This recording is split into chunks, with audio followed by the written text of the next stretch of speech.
¿Por qué todo el mundo hoy en día habla de parásitos, de pílori y de cándida cuando antes parece que nadie sufría de esto? Es probable que si aquí estamos 3 personas, uno de los 3 tenga Helicobacter sin saberlo, porque todos los días estamos ingiriendo comida que tiene bacterias. Con que tu madre lo tenga y hables con ella, con que tu pareja lo tenga, que el contagio es tan fácil como hablar con una persona.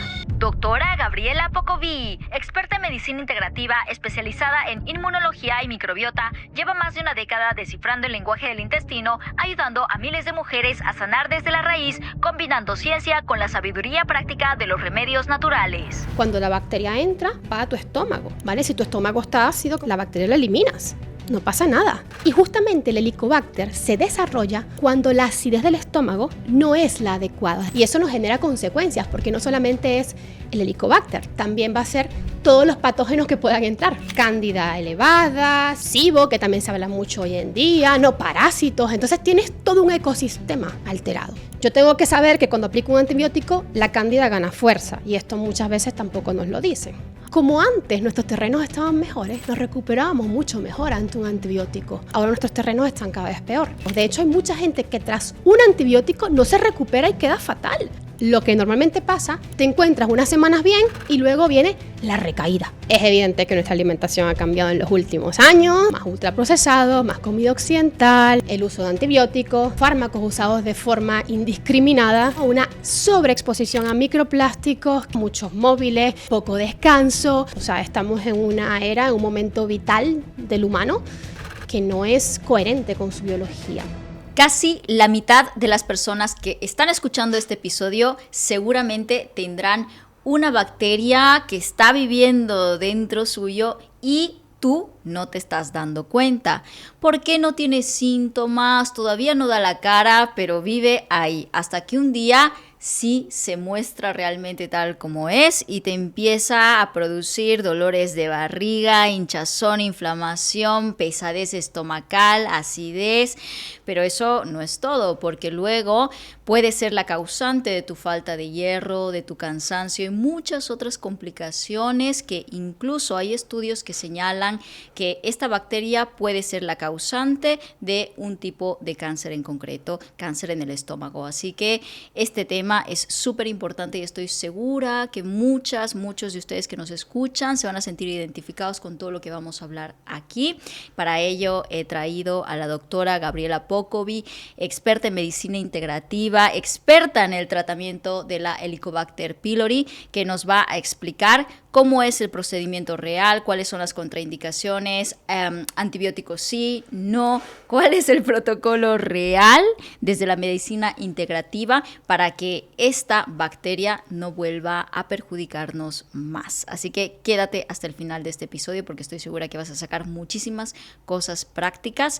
Y antes de arrancar, quiero que dejes en los comentarios ¿desde cuándo estás tú evitando ver en realidad qué es lo que pasa detrás de esos síntomas? ¿Desde cuándo sientes esa hinchazón en el estómago, esa inflamación, esa pesadez, esa acidez que no para con nada? Déjalo en los comentarios porque aquí vas a encontrar la solución a todas tus preguntas. Con eso arrancamos este episodio. Bienvenida, Gabriela, a Lo Grande Podcast. ¿Cómo estás? Muchísimas gracias por la invitación de nuevo, Marian. Es un placer estar aquí en tu podcast hablando de este temazo, porque es un temazo, ¿vale? El Helicobacter pylori. Y cómo abordarlo de una forma holística, integrativa, donde tengamos las menores secuelas posibles, los menores efectos secundarios posibles y cuidando también a nuestra microbiota, ¿no? Porque sabemos que muchos tratamientos son agresivos y también tienen sus consecuencias y efectos secundarios. Mira, te voy a ser completamente honesta porque hasta hace no mucho yo no sabía que existía el Helicobacter pylori, o sea, pero cuando he empezado a investigar un poquito más, gracias también a los comentarios de las grandiosas y los grandiosos que nos escriben en todos los episodios, pues me he dado cuenta que es una realidad que vive muchísimas personas. Y dentro de las investigaciones que estaba haciendo, encontré algo que la verdad me ha dejado como casi abrumada, ¿no? Que cerca de la mitad de la población mundial, incluso hay investigaciones que dicen que ya se habla de hasta 2/3 de la población mundial, padece o tiene la Helicobacter pylori, pero que no se da muchas veces eso, no da la cara realmente tal como es, hasta que ya tenemos un problema en concreto, un problema que la medicina convencional lo trata directamente con antibióticos, que luego pues en este episodio hablaremos del impacto que tiene esto, ¿no? Así que es realmente así de común. Tú ves todos los días esos casos, ves personas que ni sabían hasta que llegan a un problema muy serio estomacal. O sea, ¿cómo ves esta realidad? Es una realidad. De hecho, las cifras se ubican entre un 40 a un 60%. En España, por ejemplo, se estima un 40% de prevalencia, pero es cierto que tampoco se están haciendo cribados, es decir, pruebas constantes, con lo cual el porcentaje podría ser, de hecho, mucho mayor. Es probable que si aquí estamos 3 personas, uno de los 3 tenga Helicobacter sin saberlo. Y aquí también viene un poco una paradoja, ¿no? Y es que muchas veces la ciencia se pregunta cómo es posible que algunas personas puedan convivir con esta bacteria, posiblemente patógena, es decir, que puede crear daño a la mucosa del estómago, y no sentir nada y tener plena salud, y otras enfermar por la bacteria, ¿no? Y yo soy siempre muy pro de la teoría del terreno, ¿no? Que es la teoría que dice que los microorganismos no son el único problema, sino que el terreno, es decir, el huésped, la persona que alberga el microorganismo, es lo que le da el terreno biológico para que esa bacteria se desarrolle y genere secuelas negativas, ¿no? En este caso. Entonces, realmente nuestro enfoque no es decir erradicación completa, sino ver realmente si esa bacteria está generando de verdad un problema de salud en esa persona. Porque si esa persona no tiene ningún tipo de síntoma clínica, ¿vale? Es decir, cuáles son los síntomas que pueden aparecer, ¿no? Acidez, generalmente síntomas digestivos asociados a las vías digestivas altas, es decir, reflujo, acidez, dispepsia funcional, sensación de que la comida como que se digiere muy lento, ¿no?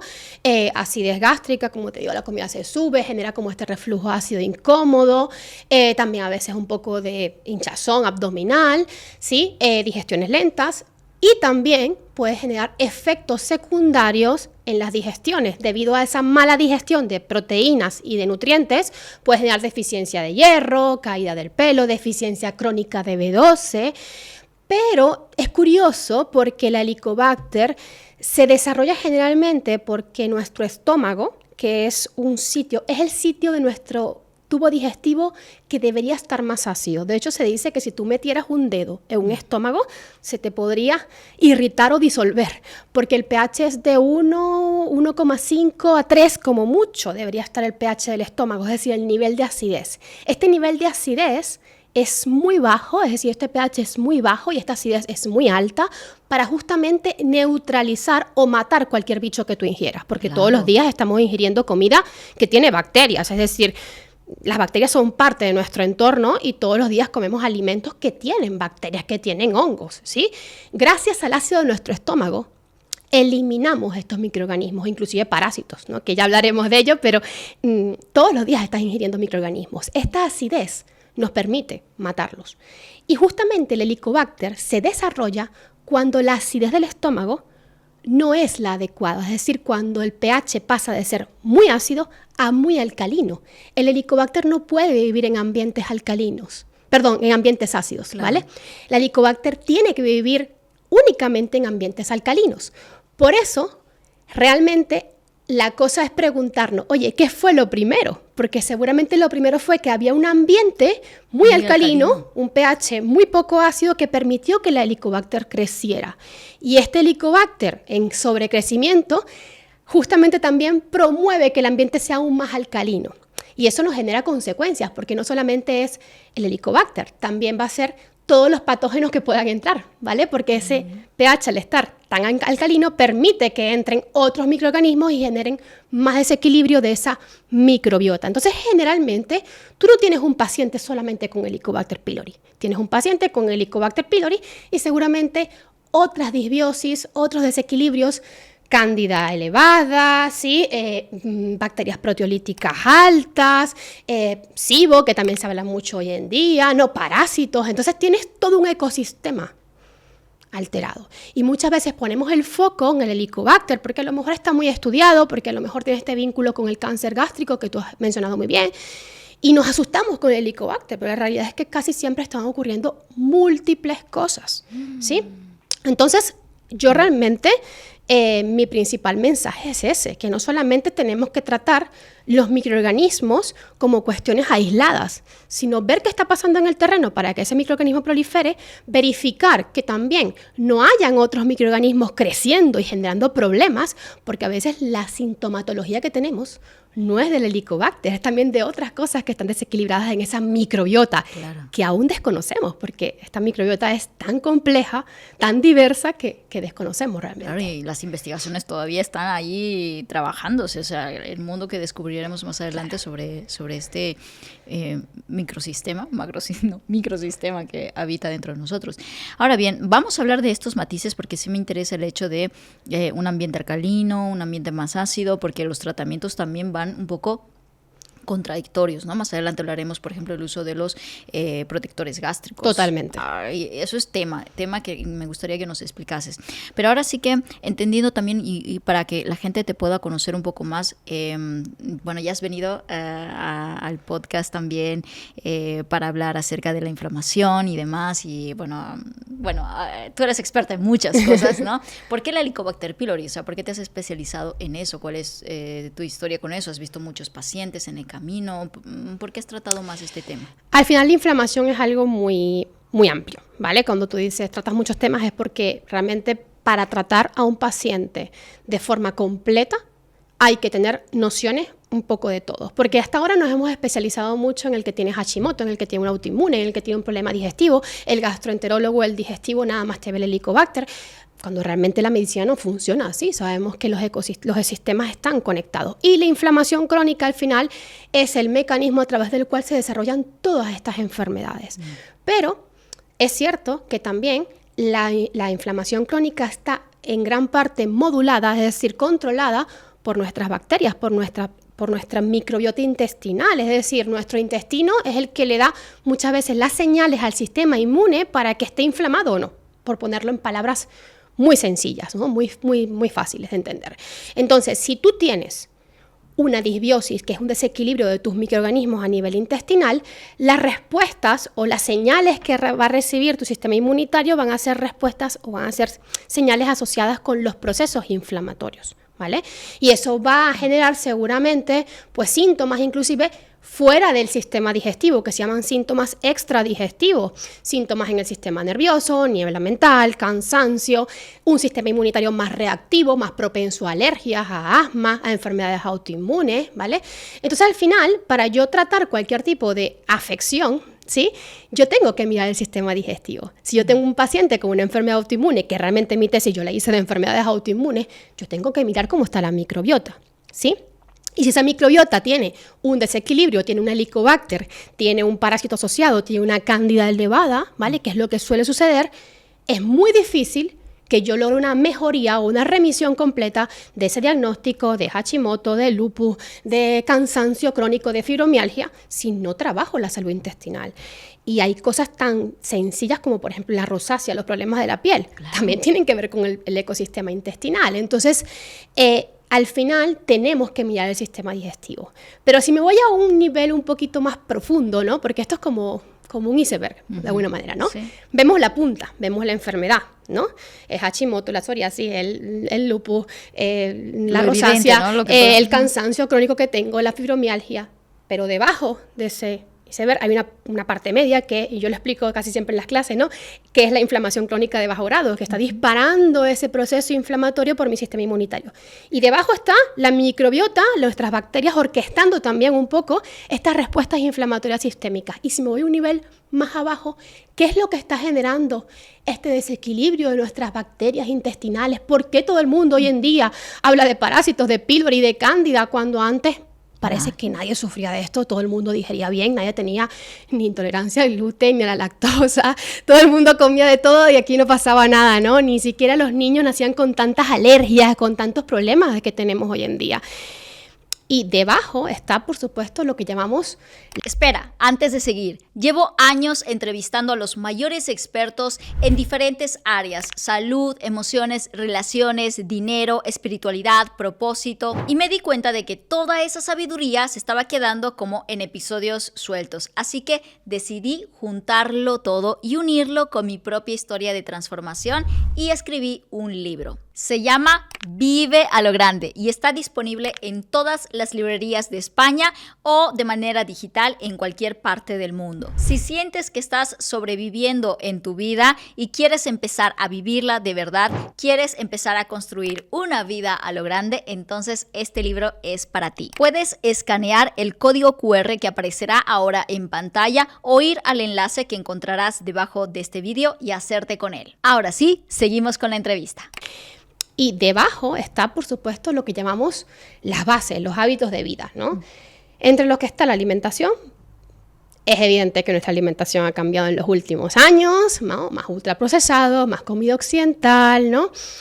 Y eso, pues podemos hablar un poco más de dieta antiinflamatoria, que es lo que yo promuevo, la alimentación antiinflamatoria. Luego también tenemos, pues por supuesto, el uso de antibióticos, digamos, los fármacos usados de forma indiscriminada, ¿no? Que hemos ido utilizando y que también arrasan nuestras poblaciones microbianas. Lo hablábamos también un poco, la carga tóxica. La carga tóxica es el término que se refiere a cuántos tóxicos está albergando nuestro cuerpo. Se sabe que los microorganismos del intestino digamos, guardan relación con esta carga tóxica. Es decir, generalmente la carga tóxica aumenta las posibilidades de que tengamos una disbiosis intestinal, ¿no? De que tengamos desequilibrio de estas bacterias. Entonces me preguntan muchas veces, ¿qué haces tú hablando de tóxicos si tu tema es la inflamación? Es que no puedes tener un cuerpo desinflamado si está lidiando con una alta carga tóxica. ¿Me explico? Hoy en día tenemos pues disruptores endocrinos, ftalatos, perfumes en todo, ¿no? Una sobreexposición a microplásticos, que toda esta carga favorece que también nuestros microorganismos del intestino pues se desequilibren. Inclusive pues también los herbicidas, pesticidas que están en los alimentos, que sabemos que también pues, cada vez hay más aditivos, en fin.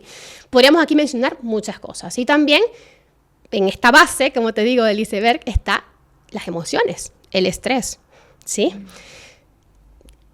Si entramos allí ya es abrir como un melón también grandísimo, ¿no? Porque es evidente que hoy en día pues también tenemos una mente que muchas veces está en supervivencia, que no descansa, mucha estimulación externa, muchos móviles, mucha sobreinformación, muchos estímulos, poco descanso, muchas luces artificiales. Es decir, tenemos que tener en cuenta que aunque esto suene como muy dramático todo, la realidad es la realidad. O sea, estamos en una era, en un momento vital del humano que no es coherente con su biología. O sea, no estamos preparados para recibir tantos tóxicos ambientales, tantas luces artificiales, tanto estrés emocional, alimentos de mala calidad, y todo esto va a llevar a deficiencias nutricionales, a ritmos circadianos alterados, ¿no? A estrés y cortisol sostenido en el sistema, un cuerpo en supervivencia, que lo mínimo que le puede pasar es que la microbiota se desequilibre, es decir, nuestras bacterias, nuestros microorganismos que están en el intestino, ¿vale? Al final son mini personitas viviendo dentro de nosotros. Tenemos que pensar que ellos también se alimentan y se nutren de lo que nosotros nos estamos nutriendo. Y si tú le das todo este entorno tóxico, ¿no? Agresor, claro. Pues al final, ¿cómo van a reaccionar ellas? Pues también se van a desequilibrar y desordenar. Porque realmente, cuando hablamos del Helicobacter pylori, o sea, no es que erradiquemos lo que tú decías, claro, ¿no? Es cómo lo mantengo en equilibrio, porque podemos convivir con él sin que nos afecte. Exactamente. El tema está en que hace unos años se hablaba de erradicación. Sí. Erradicación, estoy hablando de utilizar 3 antibióticos, ¿vale? Un protector gástrico, casi siempre omeprazol o esomeprazol, y pues listo. No se veía qué pasaba con el paciente, o más bien se veía que el paciente se recuperaba. Pero también partíamos de que hace unos años nuestras microbiotas eran más resilientes. ¿A qué me refiero a eso? Que cuando tú pones un antibiótico, cuando tú mandas un antibiótico a un paciente, tú erradicas esas bacterias y luego ese microbioma tiene que volverse a regenerar. La regeneración de ese microbioma, que es la resiliencia del microbioma, depende del terreno, de cómo esté todo lo que está recibiendo. Como antes nuestros terrenos estaban mejores, nos recuperábamos mucho mejor ante un antibiótico. Ahora nuestros terrenos están cada vez peor. Ahora tomamos un antibiótico y parece que no nos recuperamos. De hecho, hay mucha gente que tras un antibiótico no se recupera y queda fatal, porque ya tenías una microbiota seguramente debilitada, alterada, poco resiliente, con lo cual tenemos que repensar la estrategia. Y yo como profesional de salud lo veo en los pacientes, es decir, pacientes que vienen con triple antibiótico, pacientes que vienen con tratamientos muy agresivos y que después de un tratamiento para el Helicobacter han desarrollado SIBO, han desarrollado candidiasis crónica y sistémica, han desarrollado enfermedades autoinmunes. No estoy diciendo que por culpa del antibiótico, pero estoy diciendo que seguramente ya había un terreno alterado, terminamos después de un tratamiento muy agresivo y se destaparon una cantidad de enfermedades o de tendencias que habían ya en el sistema que acabaron apretándose el gatillo, pues, de alguna manera. Esto, lo que acabas de explicar, explica por qué muchas personas tras el tratamiento de Helicobacter pylori vuelven nuevamente tras unos meses de hacer ese tratamiento. Incluso, ¿no? Mucha gente veo que padece los mismos síntomas de antes e incluso peores. Totalmente. Y el problema de la evidencia científica o de los ensayos clínicos es que normalmente dicen, sí, el tratamiento para el Helicobacter es efectivo, claro. Si tú haces una medición del Helicobacter inmediatamente después de hacer tratamiento, lo más probable es que te salga todo negativo. El antibiótico te ha barrido todo el Helicobacter y también todo lo demás. Todo va a salir bien. Pero ¿quién hace un monitoreo de estos pacientes al mediano y largo plazo? Me expliqué quién hace un monitoreo de cómo están en 2 meses, en 3 meses, en 6 meses, en 1 año. Lo que normalmente pasa es que inmediatamente después del tratamiento con el Helicobacter, pues te sientes irritado, pero la bacteria se va, te encuentras unas semanas bien y luego viene la recaída. Y la recaída suele ser peor. Suele ser con otras secuelas, tanto digestivas como extradigestivas. Y esto muy pocas veces se estudia en el tiempo porque los ensayos clínicos no son generalmente a largo plazo. ¿Sí? Entonces, habría que mirar a estos pacientes no solamente después del tratamiento, sino unos meses, inclusive años posteriores, porque la mayoría o vuelve a desarrollar el Helicobacter pylori y esta vez resistente más a los antibióticos que ya hemos aplicado, porque este es otro problema de los antibióticos, la resistencia a los antibióticos, y también pues generando otros tipos de alteraciones, porque cuando tú aplicas un antibiótico le das más fuerza a la flora fúngica, que es la flora asociada a la cándida, ¿no? a los hongos intestinales. Entonces, yo tengo que saber que cuando aplico un antibiótico, la cándida gana fuerza, y esto muchas veces tampoco nos lo dicen. ¡Wow! ¡Qué fuerte! Sí. ¡Qué fuerte! Sí. O sea, hay muchos pacientes con candidiasis intestinal y sistémica después de aplicar la triple antibiótico-terapia para el pylori o después de un tratamiento pues prolongado e intenso con antibióticos. Interesante esto. Vamos un poco a la base, luego volveremos a traer nuevamente el tema del protocolo, a ver qué diferencias hay y cómo podemos hacer un protocolo más integrativo en este caso. Ahora lo tocaremos. Pero quiero entender a esta bacteria en concreto, ¿ok?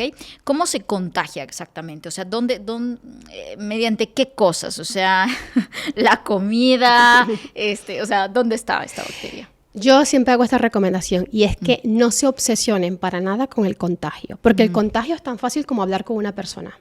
Besos, hablar, ¿sí? Compartir un cubierto. Es muy difícil que no estés expuesto en algún momento de la vida al Helicobacter. Con que tu madre lo tenga y hables con ella, con que tu pareja lo tenga y sí, es así de fácil, ¿vale? Ahora bien, una cosa es que la bacteria entre y otra cosa es que prolifere, ¿vale? Cuando la bacteria entra, va a tu estómago, ¿vale? Si tu estómago está ácido, como te digo, la bacteria la eliminas, no pasa nada. Ahora, si tu estómago está muy alcalino, como te decía, ¿vale? No está lo suficientemente ácido, no tiene este pH ideal de 1, máximo 2, 3, sí. Entonces la bacteria puede proliferar, sobre todo también en personas pues estresadas, inmunodeprimidas, que tienen ya deficiencias nutricionales. Entonces, como te digo, la Helicobacter no se fija por casualidad, se fija porque hay un terreno que lo ha permitido. Lo mismo, ok. Así que mi recomendación es no se obsesionen con esto, porque entonces si no, pues iríamos con una mascarilla todo el día y no tiene sentido, ¿vale? Uh-huh. ¿Cuáles son los síntomas que nos debe hacer sospechar, incluyendo las que no tienen nada que ver con el estómago, ¿no? Decías, bueno, los típicos de la parte alta del estómago, la acidez, el reflujo, en fin. Pero ¿qué otras cosas que no necesariamente están en el estómago son una evidencia más cercana de que es una Helicobacter pylori? Claro, cuando también acompañamos estos síntomas a lo mejor digestivos con una anemia crónica, ¿vale? Okay, por ejemplo, o con una ferritina muy baja, que son los depósitos de hierro en el sistema, ¿sí? Esa ferritina baja puede llevar también a que haya caída del pelo, por ejemplo, que haya unas uñas frágiles, también, por ejemplo, cuando hay deficiencia crónica de vitamina B12, porque la vitamina B12, para poder absorberse, necesita también que haya un pH muy ácido en el estómago. Entonces, si el Helicobacter está instaurado y genera esta alcalinidad en el sistema digestivo, pues no se va a poder absorber bien la vitamina B12. También suelen malabsorberse algunos minerales como el zinc, como el hierro, como el magnesio inclusive, y todo esto lleva pues a que haya deficiencias, cansancio, anemia, fatiga, ¿sí? Bueno, pues eso, son síntomas evidentemente que no son indicadores directos, pero sí pueden, si hacemos un análisis del paciente en su totalidad, sumado a los síntomas digestivos, orientarnos hacia que posiblemente haya un Helicobacter pylori. Ahora bien, hay una prueba que sí se puede hacer para confirmar. Justo te voy a preguntar por eso. ¿Cuáles son las pruebas típicas que nos pueden orientar sobre esta bacteria? Sí, se puede hacer o sea, están las pruebas de imagen, que es la endoscopia, ¿vale? Para ver cómo está la mucosa, que siempre es recomendable en los pacientes que tienen síntomas digestivos tipo gastritis, ¿no? También se puede ver si hay úlceras, por ejemplo, en la mucosa digestiva. Se puede tomar una biopsia, ¿vale? Con una endoscopia, pero también hay una prueba que es mucho menos invasiva, que es la que solemos hacer como cribado, que es la prueba de la ureasa, que es una prueba de aliento, se sopla como un tubito, ¿vale? Básicamente, y se mide la cantidad de ureasa. La ureasa es una especie de enzima que produce el Helicobacter pylori y que es la que hace que pues se alcalinice más el estómago, ¿vale? Porque el Helicobacter no solamente entra porque hay un estómago alcalino, sino que también hace que tu estómago esté más alcalino. No sé si me explico. No solamente entra porque está alcalino, sino que lo alcaliniza aún más, ¿vale? Y aparte de esto, genera mucha irritación de la mucosa, es decir, del epitelio, de lo que recubre nuestro estómago. Y eso hace que entonces seamos más propensos a la gastritis crónica, a las úlceras, ¿vale? Y esa úlcera es lo que podría en algunos casos transformarse en un cáncer gástrico en un 1% de los pacientes. También te digo que es algo muy bien, para no alarmar tampoco en extremo. Porque a mí me parece que muchas veces la campaña del Helicobacter va muy enfocada en el cáncer, cuando en verdad es un 1% de los pacientes, cuando en verdad cuando esto ocurre ya han habido cosas que han ocurrido previamente, que te tenían haber alertado, ¿vale? Y que también, o sea, y esto es algo súper curioso, ¿no? Hay estudios que indican que al erradicar el Helicobacter te quitas el riesgo de cáncer gástrico en teoría, pero aumentas el riesgo, por ejemplo, de cáncer de esófago. Entonces, tú dices, entonces el problema no es el Helicobacter, el problema es el terreno, ¿vale? Que evidentemente en un paciente, para que se genere un cáncer, no solamente es que tengas una la bacteria, es que haya estrés oxidativo, es que la mucosa esté inflamada, es que haya inflamación crónica de bajo grado. Entonces no... Porque el Helicobacter en sí, ¿cumple alguna función importante en nuestro cuerpo? No es que tenga una función importante, ¿vale? Hay muchos microorganismos que no tienen función importante, simplemente están allí, ¿vale? En equilibrio. O sea, ellos pueden estar en bienestar, en equilibrio, o pueden estar generando un problema, en desequilibrio, siendo patógenos. De hecho, el Helicobacter por algunos autores es escrito como un patógeno pues condicional, ¿no? O comensal. ¿Qué quiere decir esto? Que dependiendo de la persona, del terreno, del momento, puede generar problemas o no. Y si no está generando problemas, igual es mejor dejarlo tranquilo y no tocar, ¿sí? Especialmente en niños, esto también lo digo, porque estoy viendo también cada vez más niños que les diagnostican Helicobacter a los 9, 8 años, me parece una aberración meter a esa edad una cantidad de antibióticos que no sería lo adecuado. Este es mi criterio, como digo, o sea, es decir... Ya depende de cada caso. Depende de cada profesional de salud, pero yo no tocaría una microbiota de un niño a los 8 o 9 años con 3 antibióticos o con tratamientos agresivos con antibioticoterapia. Profundizaremos más en el protocolo, pero quiero que simplemente me respondas esto. ¿Es posible un tratamiento libre de antibióticos para el Helicobacter pylori? Sí. Es posible.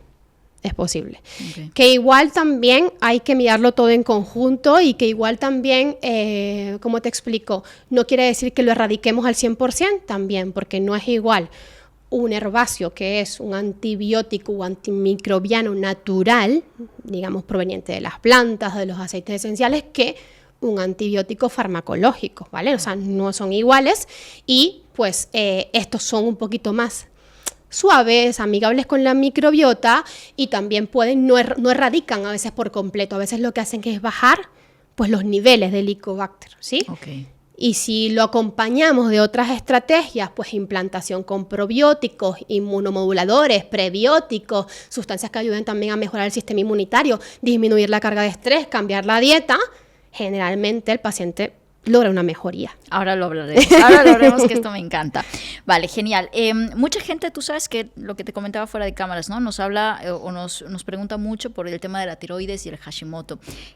¿Puede el Helicobacter estar detrás de un problema tiroideo autoinmune? ¿Hay investigaciones al respecto? Sí y no. No me gusta hacer aseveraciones como Helicobacter genera un autoinmune porque no es así. Okay. Lo que ocurre generalmente, como te decía al principio, es que cuando tú tienes un paciente con Helicobacter, con síntomas, claro, ¿no?, en desequilibrio, ese paciente también tiene otras alteraciones microbianas que a lo mejor ni sabemos que hay. A lo mejor una cándida elevada, a lo mejor unos parásitos también que están generando problemas, porque ya hay un ecosistema microbiano en disbiosis, en desequilibrio. Y este ecosistema microbiano en disbiosis o en desequilibrio lleva a que haya una mayor probabilidad de respuestas inflamatorias. Okay. Sí, a que el sistema inmune esté más reactivo, como te decía. Y si mi sistema inmunitario está más reactivo, pues yo tengo más riesgo de alergias, de autoinmunidades, de enfermedades sistémicas que muchas veces no son digestivas, pero que son la secuela de que mi microbiota esté desequilibrada. O sea, sí hay una correlación, pero no es el único causante. O sea, es claro, porque ¿qué es lo que...? Porque ¿qué es lo que suele pasar muchas veces? Que las personas dicen, no, es que leí que el Helicobacter tiene que ver con mi Hashimoto, entonces me voy a tomar el tratamiento para el Helicobacter para que me quite el Hashimoto. Y no funciona así el cuerpo. ¿Por qué? Porque si tú metes unos antibióticos para el pylori y te quitas el pylori, pero aumentas la cándida, porque al tomar antibióticos la cándida crece, empeoras el Hashimoto, no lo mejoras. Entonces, estas asociaciones muchas veces son muy, peligrosas, porque yo sé que a veces la ciencia los hace. Es que se ha visto un estudio correlacional donde los pacientes con pylori tienen más Hashimoto. Ya, pero hemos analizado solamente el pylori, no hemos visto el resto de la microbiota, ¿sí? Entonces, esto a mí me parece que realmente hay que tener cuidado cuando hacemos estas afirmaciones, porque realmente la microbiota es tan compleja, tan diversa, y ahí pueden haber tantas cosas, es una jungla realmente, claro, que si no trabajamos, o sea, y yo creo que el objetivo terapéutico de todo profesional que quiera realmente hacer un abordaje integrativo de la microbiota es entender la microbiota como un ecosistema, no como bacterias aisladas, no como parásitos aislados, no como levaduras aisladas, sino qué está pasando en todo el microbioma, cómo puedo estabilizar el microbioma en su totalidad para que entonces estas respuestas inflamatorias que llevan a enfermedades autoinmunes, que llevan a alergias, que llevan a asma, se puedan reducir. Entiendo entonces que el protocolo parte por trabajar el terreno en sí, ¿no? Claro. Es decir, fortalecer ese terreno para que de por sí este mundo microbiano se autorregule, se reajuste por sí solo, ¿no? Totalmente. Y eso no solamente impactará en una Helicobacter pylori, sino en todo lo que ahora mismo sientes que te está afectando, ¿no? Totalmente. Okay. Ese es el objetivo a mediano y largo plazo. Lo que pasa es que muchas personas no están dispuestas. Ya, y ahí es donde tenemos que hacernos la pregunta, ¿no? Y es como muchas veces nos llegan pacientes, ¿no?, y seguidores. No, es que yo no me quiero tomar los antibióticos. Ya, pero estás dispuesto a hacer los cambios que necesitas en tu cuerpo, en tu vida, para tener una salud un poquito más equilibrada, porque lo que no puedo hacer es no tomarme los antibióticos y seguir comiendo mal, y seguir fumando, y seguir haciendo cosas que van a generar un caldo de cultivo donde sí pueden generarse secuelas negativas del Helicobacter, ¿vale? Okay. Entonces, esto también es importante tenerlo en cuenta. Ok, muy bien. Vamos a romper, me voy a saltar una parte que te iba a preguntar antes, pero quiero, como ya estás abriendo tema a esto, quiero arrancar por ahí, ¿vale? Quiero tocar estos mitos y verdades sobre estos protocolos, ¿vale? Lo natural es lento y suave, pero el antibiótico es rápido y definitivo. Entonces, por eso prefiero optar por el antibiótico. ¿Es así? O sea, rápido es, definitivo no. Ajá, ¿vale? Claro. Porque no siempre quiere decir que si te tomas el antibiótico tengas una mejoría directa. Lo que hablábamos, ¿vale? ¿no? O sea, no sabes cuántos pacientes nos llegan con tratamientos de Helicobacter que tienen luego que desarrollan N problemas después. Entonces, definitivo no es. Garantía absoluta no tienes. Y eso también es importante que lo tengamos en cuenta. O sea, para mí no podemos... Sí, rápido es. O sea, efectivo en el sentido de que eliminamos el Helicobacter y eliminamos las bacterias, sí, pero que se mantengan en el tiempo de forma definitiva, no. Ok. ¿Sí? Porque los protocolos naturales duran varias semanas, ¿no? Que con el antibiótico, es decir, tiene que ver con el ciclo que se hace para reequilibrar nuevamente estas bacterias. ¿Con qué tiene que ver el periodo de tiempo? Porque el tratamiento natural es mucho más largo que el convencional. O sea, hay varias vías, ¿no? Una es tratamiento convencional, es decir, antibióticos, ya está. Listo. A veces hay profesionales que te mandan algún probiótico después, que sería lo ideal, ¿vale? Por lo menos. Número 2, un tratamiento cero convencional, es decir, irnos a un protocolo, como dices tú, ¿no? Pues utilizando otro tipo de herramientas naturales, herbáceas, etcétera. Y número 3, también combinar.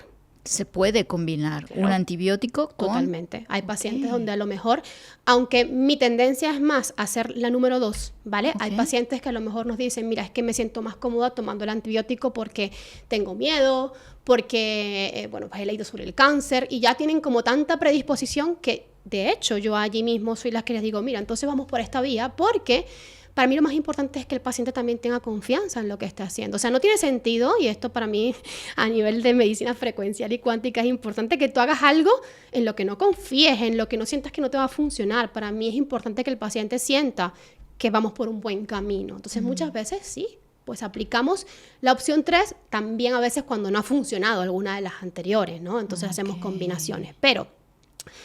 si me preguntas cómo es más o menos el paso a paso, no sé si ahora sí entremos en el protocolo paso a paso. ¿Cómo son? ¿Se diferencian por fases? ¿Cómo es? A mí me gusta hacer varias fases de tratamiento, ¿vale? Porque generalmente el paciente cuando viene o partimos de una mucosa muy irritada. ¿A qué me refiero a esto? A una mucosa digestiva y digamos, sobre todo a nivel de estómago e intestino, la primera parte del intestino, que es el duodeno, muy irritada y muy poco receptivo muchas veces a alimentos, a suplementos, antibióticos, todo le irrita. Hay pacientes que llegan que no pueden ni tolerar ni el agua, ni un vaso de agua, ¿no? De la irritación que tienen. Entonces, por ahí escuchamos mucho cosas como tómate un poquito de limón, de jengibre, de vinagre de sidra de manzana. Y hay pacientes que al tomar todos estos digamos, remedios ácidos, sienten más irritación porque tienen una mucosa súper irritada ya. Entonces, a mí me gusta hacer una primera fase que es de mejorar la mucosa, es decir, recuperar ese ambiente irritativo. Nuestra mucosa digestiva debería ser receptiva. Y esto yo le pongo el ejemplo siempre, ¿no? Que dicen, no, es que a mí me irrita tomar vinagre de sidra de manzana. No debería irritarte, porque si tú te echas vinagre aquí en la piel, no te debería irritar. Ahora bien, si yo tengo aquí una quemadura y me echo vinagre, me va a irritar. Pues eso es lo que pasa también en el tracto digestivo. Si se encuentra irritado y yo meto un ácido, entonces claro que me va a irritar. Si lo primero que hacemos, generalmente en esta primera fase, es una dieta de protección gástrica, más trabajar con sustancias que sean emolientes, cicatrizantes, que bajen la irritación. Una dieta de protección gástrica es una dieta donde quitamos generalmente alimentos irritantes, café, por supuesto, tabaco, que no es un alimento, pero es un irritante, alcohol, ¿vale? De todo tipo, sustancias muy ácidas, tipo picantes, tomates, salsas muy condimentadas. Esto lo hacemos por espacio de 3 semanas, 4 semanas, no es una dieta por mucho tiempo, pero sí quitamos los alimentos muy irritantes y también los lácteos, por ejemplo, solemos quitar también. Durante esta fase de tratamiento. ¿Y qué ingerimos? Generalmente alimentos cocidos, quitamos todos los crudos, inclusive ensaladas, ¿vale? Cremas de verdura, tipo alimentos para bebé, ¿vale? Claro, mucha crema de verdura, mucha fruta no tan ácida, tipo papaya, melón, manzana, frutas y verduras con fibra prebiótica, que son todo este tipo de fibras tipo la pera, la manzana, ¿no? Que se digieren muy bien, sobre todo cocida. La manzana cocida, la pera cocida, liberan pectinas, que son sustancias que ayudan también a mejorar y a disminuir la irritación del tubo digestivo del estómago. Entonces, hacemos una alimentación cocida con muchas cremitas de verdura, proteínas de fácil digestión, pescado, pollo, ¿vale? Muchos calditos de hueso que también ayudan también a regenerar la mucosa. Como te digo, fruta cocida, ¿no? Y esto lo hacemos por 3-4 semanas. Esto ¿vale? lo puede ser incluso una persona que no tenga Helicobacter pylori, pero tenga problemas Claro, gástricos. si tienes acidez, gastritis, te puede venir bien por 3-4 semanas hacer lo que se llama una dieta de protección gástrica. Perfecto. Antiinflamatoria. Es decir, Súper. muchas cremitas de verduras, todo cocido, cero crudo, cero irritante, cero café, también frutita, ¿vale? Y ir jugando con esto, ¿vale? Y acompañarlo de sustancias, como te digo, que tienen este efecto pues emoliente, cicatrizante de la mucosa. Algunas de ellas son, por ejemplo, el aloe vera, ¿vale? Bueno, sabemos que es uno de esos remedios ancestrales, ¿vale? Que se utilizan mucho, se puede tomar el zumo de aloe vera. Generalmente lo mandamos de empresas que ya lo extraen sin la aloína, que es la parte tóxica de la aloe vera, que también se debe eliminar. Y se toman pues un chupito o 2 cucharadas antes de cada comida para proteger el estómago. Es como una especie de protector natural, ¿sí? Pero si lo vamos a hacer en casa, porque tenemos la planta de aloe vera en casa, es importante que sepamos hacer un proceso de quitar la aloína. Hay que remojarlo, ¿vale? Para que tiene como una babita amarilla, sí, que es importante quitar, que esto es una parte tóxica de la planta. Entonces esto también es importante hacerlo bien, y por eso nosotros, por curarnos en salud, preferimos mandar el zumo envasado, natural y sin ningún tipo de aditivo, ¿vale? Que se puede tomar. También se pueden utilizar otras sustancias, como por ejemplo la melena de león, que es una seta medicinal, ¿vale? Tiene efectos regenerativos también de la mucosa intestinal y protectores de la mucosa, y es muy interesante también para también toda la microbiota. La zincarnosina, que es un nutriente importantísimo para nuestras células también intestinales y de la mucosa gástrica. El mastic gum, ¿vale? Que es la masilla de Cheetos, ¿no? Es que tiene una traducción un poco rara, pero llamamos mastic gum, y que es una resina que también tiene este efecto como prebiótico. ¿Y qué es prebiótico? Que nutre las bacterias buenas y que al mismo tiempo tiene un efecto como protector de la mucosa, bueno, ¿vale? Okay. Se pueden utilizar muchas sustancias que ayudan a como esa regeneración de la mucosa. Pero esas, ¿sí?, 3 serían ideales. Sí, las solemos utilizar bastante. ¿Y eso cómo se tomaría? Hay otra que me gusta mucho, se llama el kutsu. No sé si lo has escuchado una vez. Es una raíz japonesa también con efecto kutsu. Okay. Lo bueno del kutsu y aloe vera es que son muy económicos. Es que se consiguen en muchos sitios y se preparan muy fácil en casa, ¿vale? El kutsu se disuelve un poquito de agua fría, luego se calienta. Es en polvo. Okay. Es un polvo, lo venden en herbolarios, en sitios naturales, en internet, ¿vale? Es bastante, viene de Japón, pero es bastante bueno y aceptado, y se suele tomar entre comidas, y tiene un efecto protector del sistema digestivo muy interesante, y tiene este efecto también de nutrir las bacterias intestinales, así que lo podemos preparar en casa. Hay muchos videos también que te enseñan a hacerlo en internet, porque se disuelve muy rápido en agua, y también es una estrategia que se puede utilizar en esta primera fase del tratamiento, ¿no? De 3 a más o menos 3-4 semanas, para ayudar a que la mucosa esté receptiva. Perfecto. ¿Sí? Esto decías entre comidas.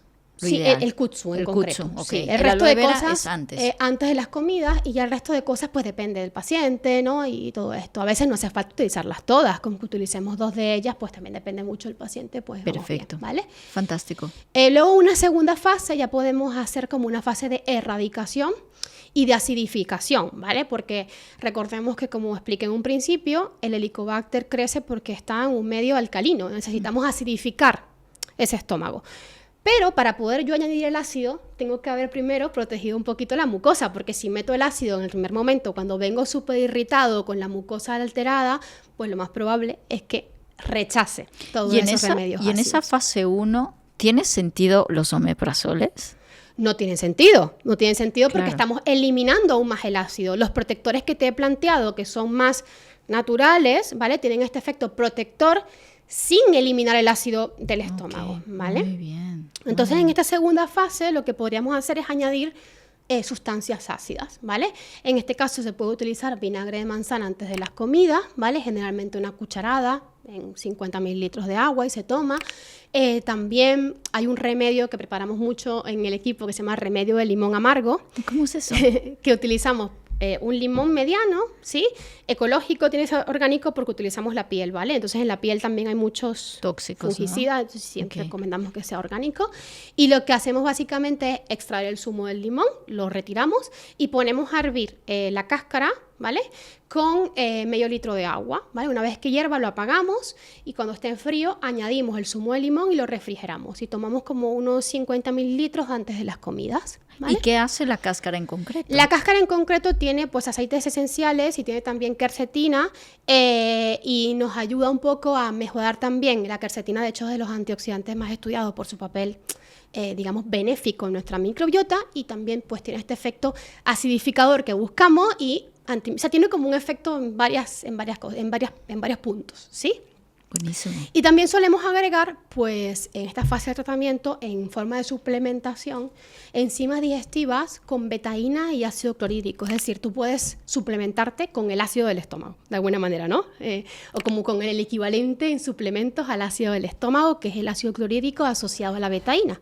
Vienen cápsulas, ¿vale? Generalmente lo recomendamos con enzimas digestivas y se toma, pues, antes de las comidas para favorecer que tengamos un ambiente más ácido en el estómago, para favorecer que las digestiones se hagan mejor gracias a las enzimas y de esta forma pues ayudamos en esa segunda fase a acidificar y luego poder erradicar. ¿Podrías ¿sí? hablarnos un poquito más de las enzimas digestivas y cuál es su función? Las enzimas digestivas son como sustancias que ayudan como a cortar los alimentos en pequeñas Como que ayudan a disolver la comida, ¿no? En pequeñas partículas, ¿vale? Cuando ingerimos los alimentos tenemos una primera enzima en la boca, ¿vale? Cuando masticamos, la mayor parte de las personas no masticamos, ¿vale? Y aquí ya empezamos a activar las enzimas en la masticación. Cuando llegamos al estómago, gracias al ácido, estos alimentos son transformados en lo que se llama pues el bolo, ¿no? O lo que vamos ingiriendo. Y estos alimentos luego pasan pues al intestino. Cuando pasan al intestino, ya en el estómago empezamos también a segregar otras enzimas, otros procesos que a través de la pepsina, que se convierte en pepsinógeno, nos permite también, el pepsinógeno que se convierte en pepsina nos permite digerir las proteínas. O sea, en la boca empezamos ya a digerir los carbohidratos a través de la tialina, que es una enzima que está aquí. En el estómago empezamos a digerir las proteínas, ¿vale? Gracias al pepsinógeno que se convierte en pepsina y digiere las proteínas. Pero este pepsinógeno requiere que haya un pH muy ácido en el estómago. Otra vez dejamos de digerir adecuadamente gracias a que el estómago no está muy ácido. Hay otro factor, y es que cuando se ha visto que cuando el estómago no está muy ácido, tampoco se fabrican las enzimas digestivas que vienen después, que son las que segregan el páncreas y la vesícula biliar. Wow. Entonces, yo siempre digo, cuando tenemos un problema intestinal y de digestión, hay que ver muy bien cómo está el estómago, porque si del estómago no partimos con buena producción de ácido, es muy probable que no liberemos o no fabriquemos las suficientes enzimas para poder digerir correctamente los alimentos. Por eso generalmente a los pacientes con Helicobacter los suplementamos con enzimas digestivas y betaína, porque de esta forma acidificamos un poquito más el estómago y además aportamos enzimas que seguramente no se estén fabricando en las cantidades correctas por nuestro sistema digestivo. Y esa falta de enzimas, ¿qué es lo que hace que nosotros no podamos absorber ni vitaminas ni minerales de la forma correcta? Pasan varias cosas, las digestiones se hacen mucho más lentas y pesadas, ¿vale? No podemos digerir correctamente los nutrientes, con lo cual hay más riesgo de deficiencias y además llegan alimentos mal digeridos a la barrera intestinal, ¿no? Que es donde absorbemos los nutrientes. Okay. Y eso hace que muchas veces inclusive, sobre todo si hay un intestino como permeable, ¿no? Que es un intestino como inflamado, agujereado, pasen sustancias no digeridas al torrente sanguíneo y aumente la respuesta inflamatoria sistémica. ¿Sí? Porque el sistema inmune empiezan a entrar sustancias que el sistema inmune dice, ¿esto qué es? Claro, básicamente, claro. ¿No? Entonces, fíjate qué complejo es, ¿no? Como una cosita en el estómago te puede afectar toda la cascada de procesos. Increíble. ¿Sí? Entonces, por eso es tan importante que todas estas fases previas a simplemente mandar un antibiótico o mandar un herbáceo o mandar lo que tú quieras, se cumplan. Porque fíjate, si yo no trabajo en esta primera fase de estabilizar la mucosa, de que sea más receptiva al ácido, de poder suplementar con ácido clorhídrico y que el paciente lo tolere y lo acepte, jamás voy a generar un pH adecuado para poder digerir. Y si no estoy digiriendo bien, por más que yo elimine el pylori, en unos meses generaré otra cosa. Volverá otra lógico. cosa. Es lógico. Entonces, por eso estos procesos yo pienso que debemos comprenderlos, porque a veces llegamos a la consulta con una mirada tan errática de que quiero que me quites el Helicobacter y hasta que no lo vea afuera no me quedo tranquila, y a mí es lo que menos me preocupa, honestamente. O sea, honestamente te lo digo, o sea, para mí es el menor de los problemas. Qué fuerte. Para mí lo más importante es todos estos mecanismos detrás que no estén funcionando bien, ¿sí? Y aquí voy con otra, yo sé que estamos en la fase, pero te digo otra cosa importante. El factor que más influye en una buena producción de ácido por el estómago es el sistema nervioso. Sí. Por eso está relacionado con el estrés, ¿no? O Sí. sea, De hecho, casi siempre sentimos aquí. sí. No es que cuando tengo estrés es que lo siento aquí en la boca del estómago. Claro, es que digamos, el sistema nervioso está íntimamente conectado con la secreción de ácidos del estómago. Y esto te lo explico, lo vemos muy fácil. Quien ha tenido perros en su casa lo ha visto. Un perro que ha discutido, ha peleado con otro perro y come, vomita. No tolera la comida. Básicamente el sistema digestivo se paraliza. Eso no ocurre en los humanos porque nos acostumbramos a comer con prisa y como que nos adaptamos de alguna manera, ¿no? Pero no porque sea normal.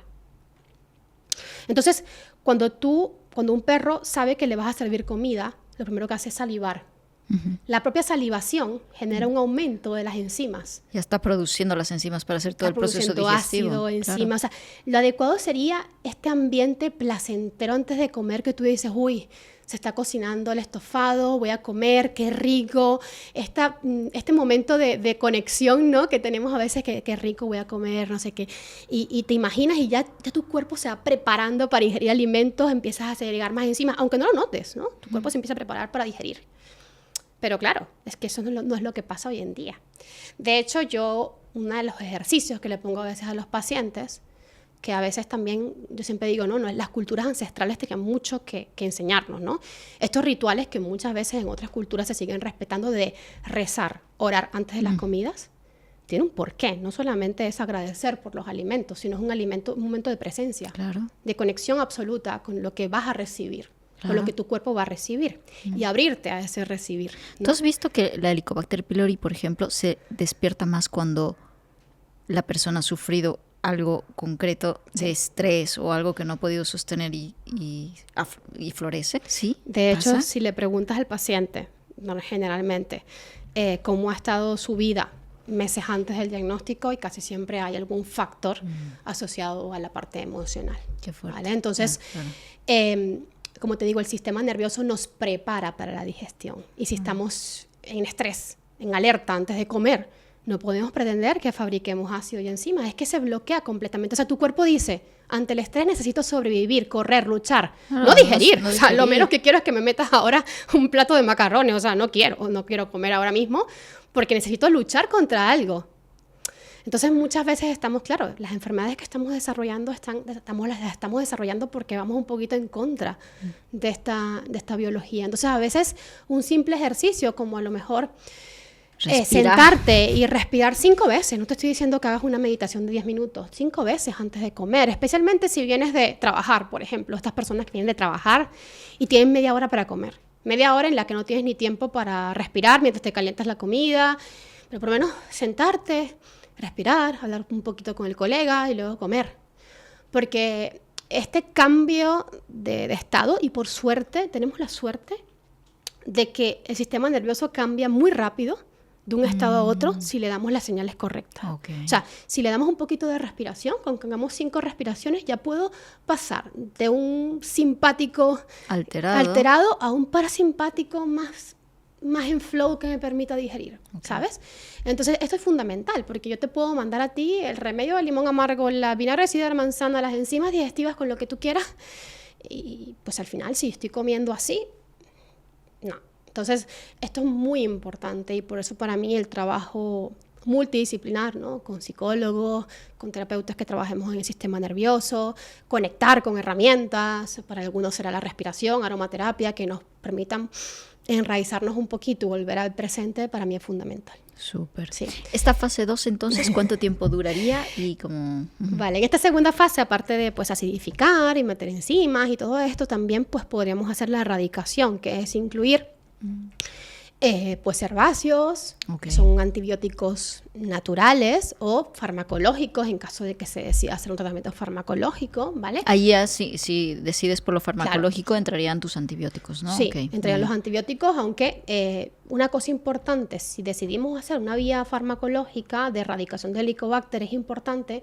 que sepamos que el Helicobacter ha desarrollado mucha resistencia. Es decir, como se han aplicado tratamientos tan agresivos para el Helicobacter, se ha vuelto muy fuerte porque es una bacteria muy inteligente. Entonces, hoy en día hemos visto que el Helicobacter está haciendo resistencia a la mayor parte de antibióticos usados, con lo cual lo más adecuado sería hacer una prueba que se llama antibiograma, ¿vale? Que nos permite ver a qué antibiótico es sensible el Helicobacter que tú tienes, que además hay varios tipos de Helicobacter, ¿eh? Entonces, Qué fuerte. sí. Eso se puede hacer, no se hace a nivel público, se hace a nivel privado, ¿vale? Lamentablemente, o sea, a nivel público te vas a encontrar un protocolo estándar donde no hay como personalización y se puede ver pues a qué antibiótico eres sensible si queremos digamos, un abordaje un poquito más fino, específico y no simplemente tomar, o sea, ¿qué es lo que se ha hecho en medicina tradicional? Mandar 3 antibióticos porque alguno funcionará, si me estoy explicando, ¿no? O si los combino de alguna manera, pues garantizo aún más la eficacia, pero no podemos seguir actuando así, porque esto tiene efectos negativos. Entonces, si queremos hacer algún antibiótico porque nos convence más o por la razón que sea o porque tenemos un paciente con una úlcera, con un riesgo de cáncer muy elevado, con antecedentes de cáncer gástrico, por ejemplo, pues vayamos a una opción un poquito más concreta y específica que nos permita hacer más hacia el objetivo y menos estar tirando flechas que sabemos que no siempre es efectivo. Y si hablamos acerca de los antimicrobianos naturales sí. que tengan evidencia, ¿cuáles más o menos serían? Mira, pues hay algunos que funcionan muy bien. Los aceites esenciales, el carbacrol, por ejemplo, de orégano es uno de los más estudiados, el aceite de orégano, ¿vale? Creo que es uno de los más estudiados.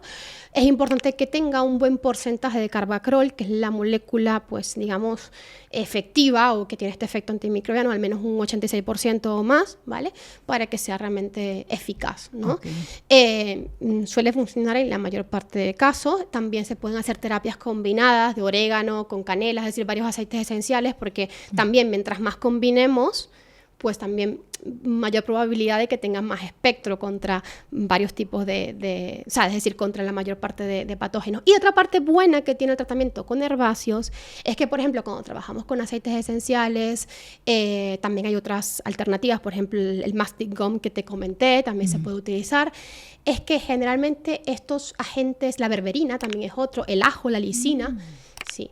Cuando podemos utilizar uno o podemos combinar, ¿eh? De hecho, tendemos a combinar nosotros mucho, por ejemplo, aceites esenciales más alicina, aceites esenciales más berberina, o sea, solemos jugar un poquito con ellos. La ventaja que tiene es que también actúan frente a otros microorganismos, también actúan frente a la cándida, también actúan frente a los parásitos, con lo cual no estaríamos haciendo un tratamiento solamente para el Helicobacter, sino también para bajar un poquito la carga patógena o la carga también en sobrecrecimiento de otros microorganismos que pueden estar creciendo, porque es lo que te decía desde un principio, el Helicobacter no está solo en la microbiota. ¿Sí? Entonces esa es la ventaja terapéutica que también tenemos al utilizar pues, extractos naturales. La desventaja, que esto tampoco ha sido, no hay demasiada evidencia o evidencia exhaustiva, porque ya sabemos que en lo farmacológico se investiga mucho más que lo pues, natural. Ya, pues esto es un sesgo que tenemos y que también hay más pues presupuesto para financiar los fármacos, hay intereses, bueno, no vamos a abrir tampoco ese melón que es muy grande aquí, pero es la realidad. Entonces, claro, si tú le preguntas a un médico que a lo mejor no tenga una formación un poquito más integrativa, si el aceite de orégano funciona, te va a decir que no, pues que no hay suficiente evidencia, pero en verdad, pues sí que hemos visto que funciona. Pero tú has visto en pacientes. Sí. Y luego también esta fase de erradicación que puede ir de 15, 20 hasta 30 días, o sea, los tratamientos no son de una semana, ¿vale? Generalmente son de mínimo 15 días, ¿vale? Máximo 30 también te digo, máximo, o sea, de 15 a 30 días como máximo. Esta fase también tiene que ir acompañada con esa alimentación, sí, entiendo. Sí, okay. Generalmente, o sea, también depende mucho del paciente, porque si ya vemos que la mucosa se recupera, que el paciente tolera mucho mejor los alimentos, oye, abrimos la alimentación a más cosas, ¿sabes? Okay. O sea, eso tampoco es una regla estricta, te estoy diciendo algunas fases por ensayar, pero realmente la alimentación de protección gástrica no necesitas hacerla así por por meses y meses. O sea, realmente si ya luego de que lo haces un mes te encuentras mucho mejor, podemos ir añadiendo un poquito de crudo, ¿vale? Generalmente el café no lo metemos desde primeras, pero sí podemos ir ampliando, ¿vale? Un poco la alimentación y llevando al paciente a que adopte una alimentación antiinflamatoria a largo plazo, ¿no? Una alimentación, pues, que ya hablaremos un poquito si quieres de cómo es la alimentación de mantenimiento, pero pues que se estabilice. Otra parte fundamental del tratamiento es también la reimplantología probiótica, ¿no? Porque también tenemos que, pues igual que introducimos un antibiótico o un antimicrobiano natural en este caso, pues tenemos que utilizar también probióticos. ¿No? Generalmente para el Helicobacter se utilizan lactobacilos, ¿vale? Porque los lactobacilos tienen el pro también de que ayudan a acidificar también un poquito más el pH. Entonces, lactobacillus acidophilus, reuteri, también hay una levadura que se llama Saccharomyces boulardii, que se ha visto que también tiene un efecto pues interesante contra el Helicobacter. Esto iría acompañado del tratamiento antimicrobiano, ¿no? Podemos hacerlo a la vez, ¿sí? Perfecto. Podemos hacerlo a la vez, pero no en la misma toma, ¿vale? Porque si tú combinas un lactobacillus con aceite de orégano, también el aceite de orégano se lo puede, entre paréntesis, cargar un poquito. No tanto como un antibiótico, ¿vale? Pero sí bajar en la efectividad, ¿sí? O sea, se tienen que tomar por separado. Sí, lo ideal es por separado. Vale. Fantástico. Te voy a hablar aquí de algunos antimicrobianos que veo como los más utilizados para ver cuál es tu punto y si hay evidencia real de esto. Los sulforafanos de brócoli germinado. También. El sulforafano, pues una sustancia que está pues en las crucíferas, ¿vale? Es el brócoli y la coliflor. Nosotros insistimos en que se ingieran a través de la alimentación, pero también se pueden tomar en suplementos. No lo he utilizado personalmente en la práctica clínica contra el Helicobacter porque creo que no, es decir, no es tan efectivo a nivel antimicrobiano, pero sí para un mantenimiento de la mucosa en general y de la microbiota me parece muy interesante. Súper. Muchos, como remedios caseros, mencionan aplastar ajo. Claro, ajo por la molido, lo que lisina. decías, ¿no? Y también puede ser como un tratamiento que acompaña a esto. Se puede hacer, lo que pasa es que cuando el paciente tiene como el tracto digestivo muy irritado, a veces también el ajo se le puede repetir mucho y no es igual tomarte el ajo que tomar la lisina, que es como el extracto, digamos que terapéutico específico. La lisina es el componente del ajo que tiene este efecto antimicrobiano. Hoy en día, pues muchos laboratorios lo encapsulan, ¿vale? Totalmente natural, pero mucho más efectivo y en dosis más estandarizadas que funcionan mejor. A mí me gusta más, porque tampoco es un suplemento muy caro, ¿vale? Entonces viene muy bien. ¿Qué efectos podemos encontrar a partir de aquí? O sea, es igual, o sea, consumir estos remedios naturales te trae los mismos o similares efectos por la eliminación de estas bacterias, porque entendemos que tras un proceso de antibióticos y sobre todo tan fuerte, se ha escuchado de todo, ¿eh? O sea, personas que les dejan inmóviles en la cama, que no pueden salir por la cantidad de efectos que les traen mientras están con el tratamiento. ¿Qué podemos esperar cuando estamos con los remedios caseros?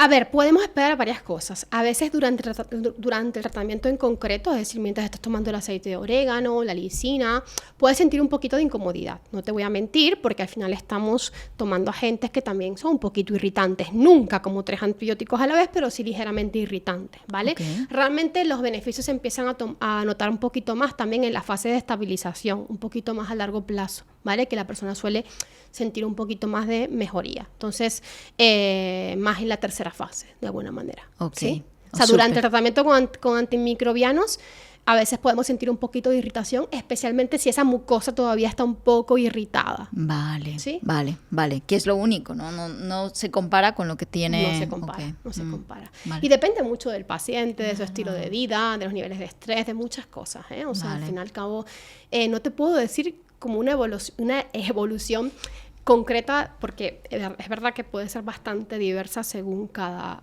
paciente, ¿sí? Y también porque yo creo que venimos como muy habituados a esta como me tomo algo y me lo quito, ¿no? Y sentimos que la medicina poco funcional, integrativa, funciona igual. Y no, la medicina funcional integrativa generalmente es mucho más, si vamos por estas opciones un poquito más naturales o respetuosas, es mucho más lenta.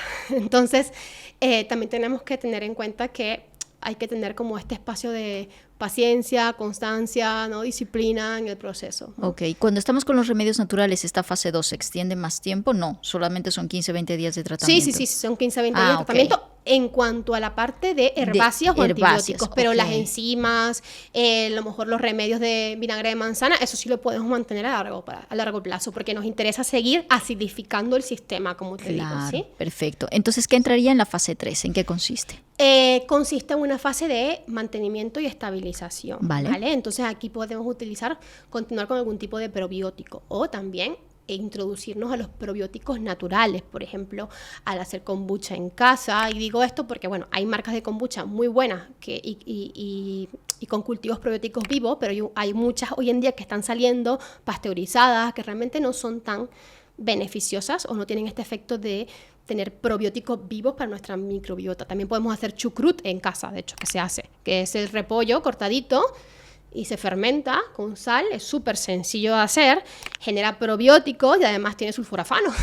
Ah, qué maravilla. Mira qué maravilla, y podemos ingerir 2 cucharadas al día. Y esto nos permite también ingerir probióticos diarios sin depender de un suplemento, ¿vale? O sea, digo porque también hay que dar opciones un poquito más naturales y cada vez yo me voy un poco más hacia que recuperemos un poco este aspecto, ¿no?, de nuestra salud y no solamente tomarme la pastilla, tomarme el suplemento, porque si no acabamos cayendo como en la sobresuplementación, que no me gusta tampoco, ¿no? Entonces podemos tomar estos probióticos a través de esta vía. Tenemos que nutrir bien nuestra microbiota para que esté resiliente, porque tenemos que partir de la base de que si generamos una disbiosis es porque nuestra microbiota no estaba bien nutrida, teníamos un sistema nervioso en alerta, bueno, muchas cosas que contribuyeron. Así que yo soy practicante y, bueno, es la alimentación que está en mis libros, la que hablo siempre, que es la alimentación antiinflamatoria, ¿vale? Que es una alimentación básicamente, primero, estacional, basada en las estaciones, en lo que está disponible en la naturaleza en cada momento, conocer lo que en nuestra zona se da, ¿vale? Porque en nuestra zona también habrán alimentos autóctonos,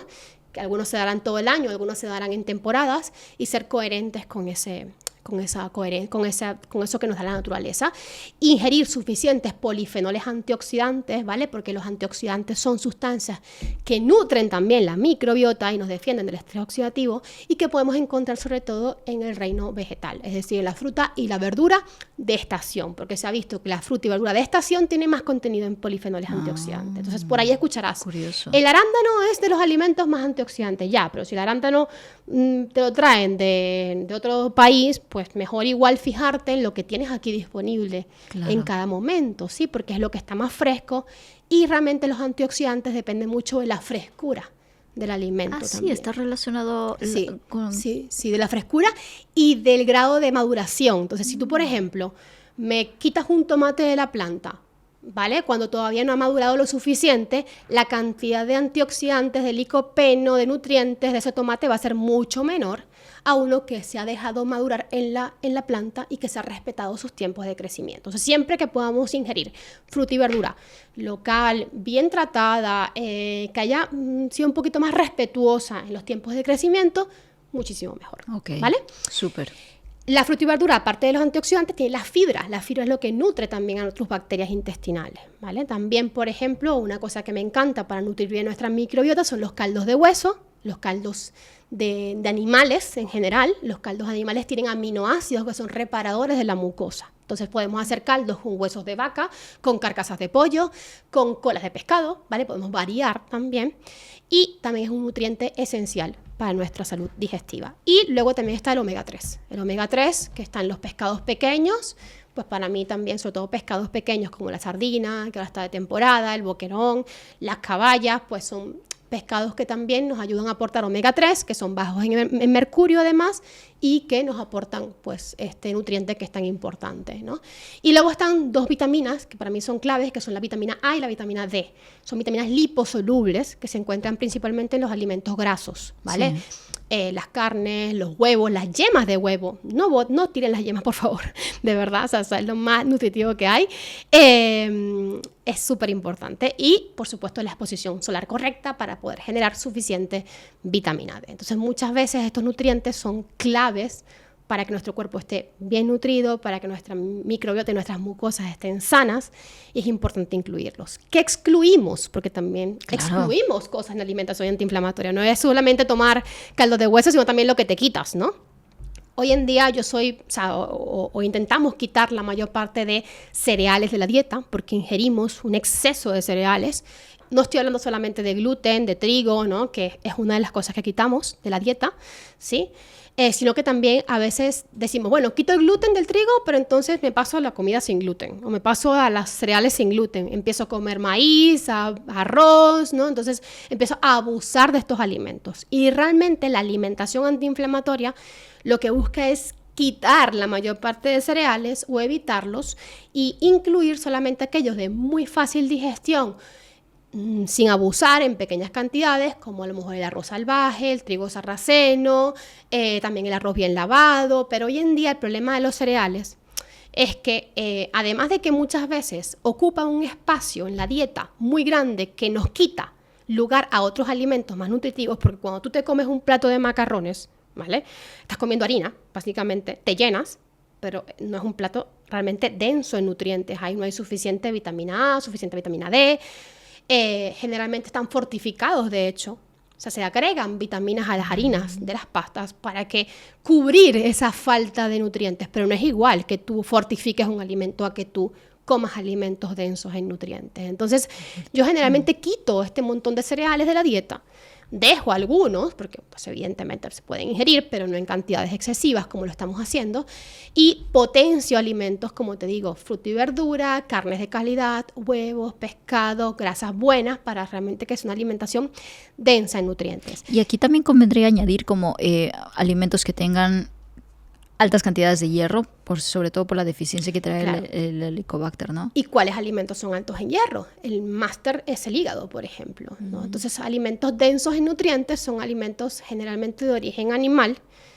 El hierro vegetal también existe en las lentejas, en las espinacas, es un hierro menos biodisponible, pero, por ejemplo, el hígado es un alimento súper rico en nutrientes que podemos también ingerir, ¿sí? Y también los cortes de carne, sobre todo con grasa, con colágeno, con hueso, también tienen bastante hierro. Mira, la parte que más tiene hierro de las carnes, por ejemplo, del pollo, del pescado, son las partes más oscuras. Cuando tú te comes un muslo de pollo, sabes que hay una parte como más blanca y una carne más gris. Sí. Pues esta parte más gris está más vascularizada, tiene más hierro.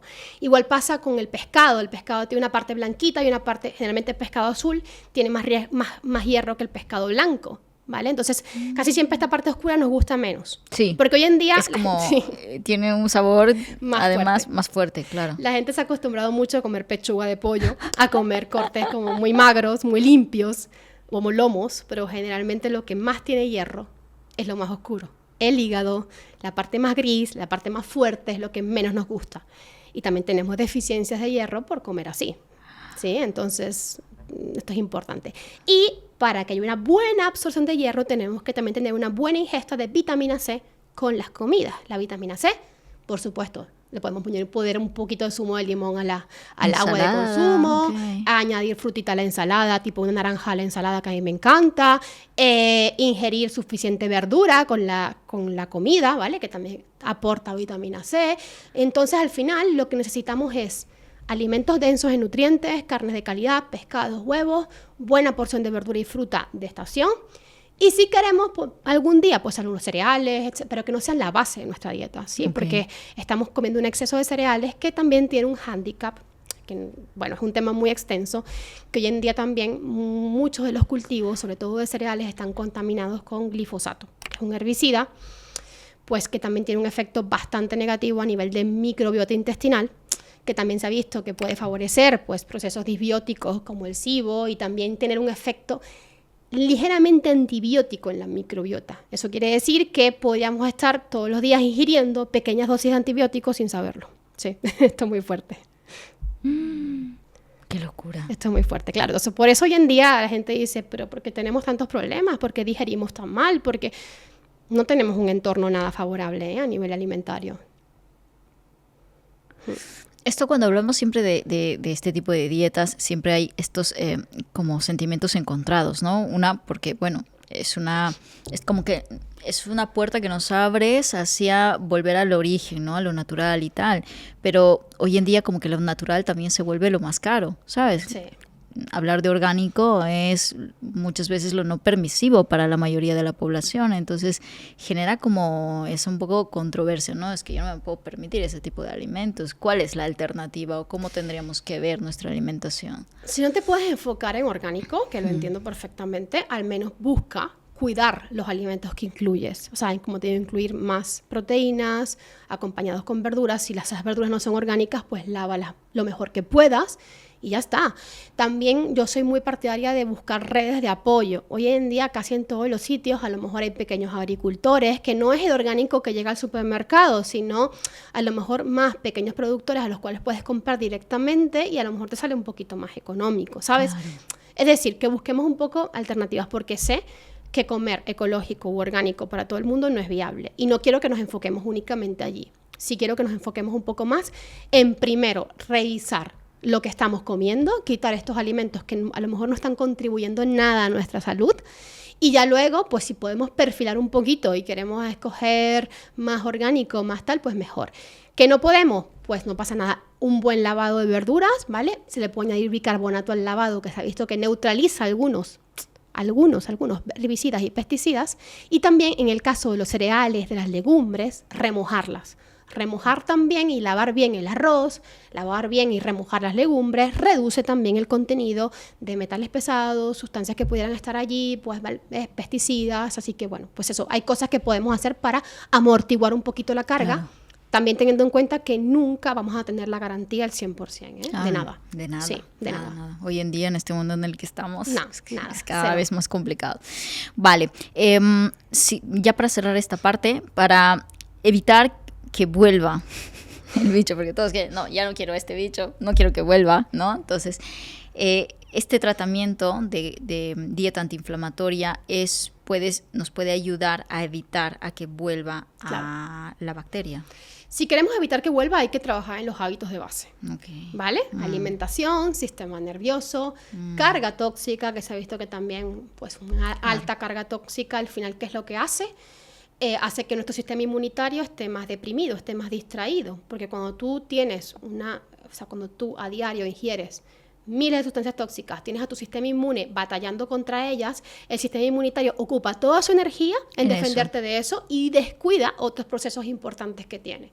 Entonces, claro, mientras más reduzcas carga tóxica, mejor, y trabajar en todos esos aspectos. También te tengo que decir que garantía absoluta nunca tienes de nada, es decir, los problemas de salud pueden volver y suelen volver justamente en momentos de vulnerabilidad, en momentos de cambio, en momentos donde el sistema nervioso pues se desequilibra porque hay situaciones emocionales, duelos, etcétera. También yo soy muy pro de también aprender a aceptar y tolerar el síntoma o la enfermedad, porque a veces como que se nos ha enseñado mucho a rechazar todo lo que es la enfermedad. No quiero que el Helicobacter pylori vuelva, no quiero que... Y muchas veces va a volver, y va a volver no porque lo estés haciendo mal, sino porque a veces inclusive hay factores que no podemos controlar. Entonces también tiene que haber como un ejercicio de aceptación de que a veces hay situaciones, por ejemplo, se te muere un familiar, tienes una crisis económica, que van a llevar a que tu sistema nervioso esté peor, esté más en alerta, o que duermes peor, o que la maternidad te absorbe y a lo mejor tienes un hijo y el posparto. Es decir, hay tantas situaciones que pueden ocurrir en la vida, porque la vida no es estática para nadie, que pueden despertar enfermedades. Y también tiene que haber un ejercicio ahí de aceptación y de conciencia de decir, oye, esto me está ocurriendo seguramente por este tránsito o cambio que se está generando en mi vida, y va a pasar. Y va a pasar porque todo pasa, ¿sí?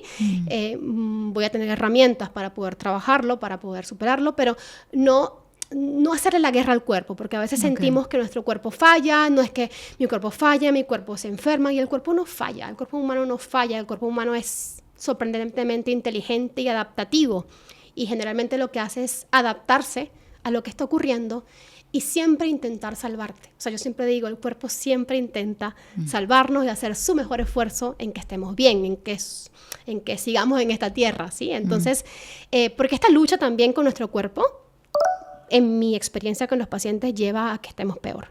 Es decir, este rechazo, esta poca aceptación de los síntomas de la enfermedad, luchar, lleva muchas veces a que el cuerpo esté Tú has pasado por una Helicobacter pylori, Claro. me comentabas, ¿no? Yo he pasado por todo lo que hablo. Sí. Generalmente, sí. Sí. Sí. Y has tenido como, no voy a decir recaídas, pero sí otra vez la aparición de la bacteria, o tú ya, ¿cómo ha sido tu relación con Sí, de esto? hecho, la primera vez que tuve Helicobacter lo tuve a los 19 años aproximadamente. Era un periodo de exámenes, me acuerdo, en la universidad. Estaba sumamente estresada y los dolores gástricos que tenía, o sea, dolores epigástricos, me retorcían por la noche, o sea, era horrible. Y me acuerdo que en ese momento ya se me hizo una prueba de Helicobacter, salí positiva y no quise tomarme el tratamiento antibiótico. No sé por qué, o sea, es decir, en ese momento no tenía los conocimientos que tengo ahora, ni de broma, o sea, tengo 38 ahora, no es nada, hace mucho tiempo, hace casi 20 años, pero no sé, mi intuición me dijo que no era por allí. Pasó el estrés, pasó el momento y todo se me quitó. Es decir, que de repente todo se recolocó. No estoy diciendo esta experiencia para que se traslade Claro, sí, a la experiencia vida de cada diaria. uno aquí, ¿no? Sino que simplemente, pues en ese momento fue lo que ocurrió. Pero a lo largo de mi vida he ido transitando también otros procesos. De hecho, también he tenido candidiasis crónica, candidiasis vaginal, parásitos he tenido varios, giardia, entamoeba, etcétera.